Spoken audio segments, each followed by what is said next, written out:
વધીશું રાજ્યમાં શિક્ષણના વિકાસના દાવાઓ વચ્ચે પાટણ જિલ્લાના ચાણસ્મા તાલુકાના સોજિત્રા ગામમાંથી તંત્રની બેદરકારીનો ચોંકાવનારો કિસ્સો સામે આવ્યો છે। નવી શાળાના ઓરડાના બાંધકામ માટે મંજૂરી મળ્યા બાદ જૂના ઓરડા તોડી પાડવામાં આવ્યા હતા, પરંતુ 1 વર્ષ વીતી જવા છતાં નવું બાંધકામ શરૂ જ નથી થયું। પરિણામે ધોરણ 1 થી 8માં અભ્યાસ કરતા 104 વિદ્યાર્થીઓ મંદિરના શેડ નીચે અને શાળાના મર્યાદિત રૂમોમાં ભણવા માટે મજબૂર થયા છે। કાળઝાળ ગરમીમાં બાળકો મુશ્કેલીઓનો સામનો કરી રહ્યા છે, જ્યારે આગામી ચોમાસાને લઈને પણ વાલીઓમાં ચિંતાનો માહોલ છે। ત્યારે સરપંચ દ્વારા શિક્ષણ મંત્રી સમક્ષ રજૂઆત બાદ ટેન્ડર પ્રક્રિયા પૂર્ણ કરીને કામગીરી શરૂ કરવાની સૂચના અપાઈ હોવા છતાં હજુ સુધી કામનો પ્રારંભ નથી થયો। ત્યારે હવે સવાલ એ છે કે બાળકોના શિક્ષણ સાથે થઈ રહેલ આ બેદરકારી માટે જવાબદાર કોણ અને ચોમાસામાં ખુલ્લા શેડ નીચે અભ્યાસ કરતા વિદ્યાર્થીઓની સુરક્ષા કેવી રીતે સુનિશ્ચિત કરવામાં આવશે? ગામ લોકો અને વાલીઓએ તાત્કાલિક શાળા બાંધકામ શરૂ કરવાની માંગ ઉઠાવી છે। ત્યારે અમે તોડી પાડવા માટે મંજૂરી આપેલી હતી। તે અન્વયે શાળાના વર્ગખંડો ઉતારી પાડવામાં આવેલ છે, જે જર્જરિત હતા, બાળકો માટે નુકસાન કરતા હતા।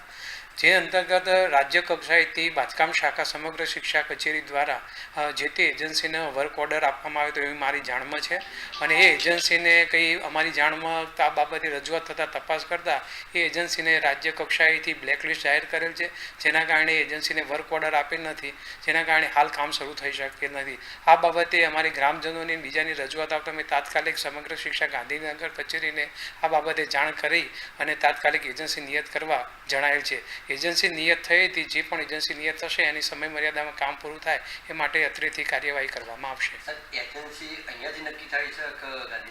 નહીં, એજન્સીની કાર્યવાહી સમગ્ર શિક્ષા ગાંધીનગર દ્વારા થાય છે અને ત્યાં દ્વારા એજન્સી નક્કી થઈને ત્યાંથી જ વર્ક ઓર્ડર આપવામાં આવે છે। આપણી કચેરીનો શું નામ? મયુર જાની છે, ગામ સોજિત્રા, તાલુકો ચાણસ્મા, જિલ્લો પાટણ, એક સામાન્ય નાગરિક। અત્યારે 1 વર્ષ પહેલાં મારા ગામનું જૂનું મકાન હતું એને તોડી પાડવામાં આવ્યું છે અને નવીન મકાનની કામગીરી હજુ સુધી ચાલુ કરેલી નથી। અમારા પછી બાજુના ગામની અંદર ફરીથી એનું ટેન્ડર પ્રક્રિયા એના પછી થઈ હતી, છતાં એનું કામગીરી પૂર્ણ કરી અને એ મકાન નવીન બનાવી દીધું છે।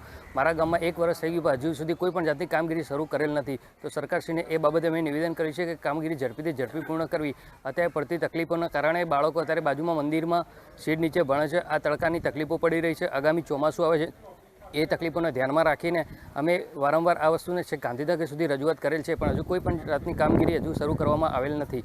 અને આ તકલીફોના કારણે ઘણા બધા બાળકો, 10 જેવા બાળકો અહીંયાથી દાખલો નીકાળીને બાજુની શહેરમાં સ્થળાંતર કરી ગયા છે। આવી પરિસ્થિતિ રહેશે તો એક દિવસ એવો હશે કે ગામમાં કોઈ પણ બાળક ભણવા માટેની સ્કૂલ હશે પણ તો સરકારશ્રીના મીડિયા દ્વારા એટલી અમે અરજી કરીએ છીએ કે આ કામગીરીને ઝડપી પૂર્ણ કરી અને નવીન મકાન બનાવવાની કામગીરી શરૂઆત કરે। તમારી રજૂઆત છે કે રજૂઆત કોઈ સાંભળતું નથી?